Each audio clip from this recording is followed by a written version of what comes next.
पाटील जनसेवक। आज आपण या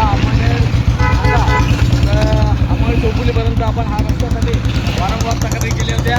काही अडचणी होत्या, आपण समजू शकतो।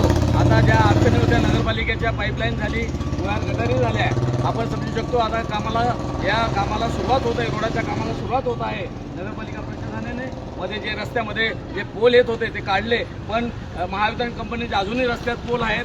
इकडे पोलला वाचवायला गेलं तर डिवायडरला ठोकला जातं आणि डिवायडरला वाचवायला गेलं तर पोलला ठोकलं जातं। अशी परिस्थिती यामुळे रस्त्याची आहे। माझी प्रशासनाला विनंती आहे, आपण जेव्हा हे काम करत असाल तर पहिले हे पोल काढा, मग या कामाची सुरुवात करा, अशी आपली प्रशासनाला विनंती आहे। आपण पुढे येता दाखवूया की कशी परिस्थिती या पोलची निर्माण झालेली आहे।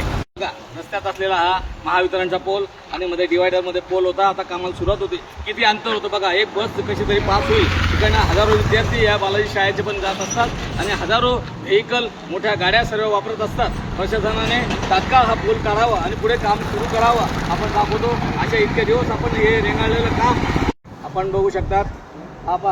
हा डिवायडरचा इथं पोल आता काढला गेला आहे।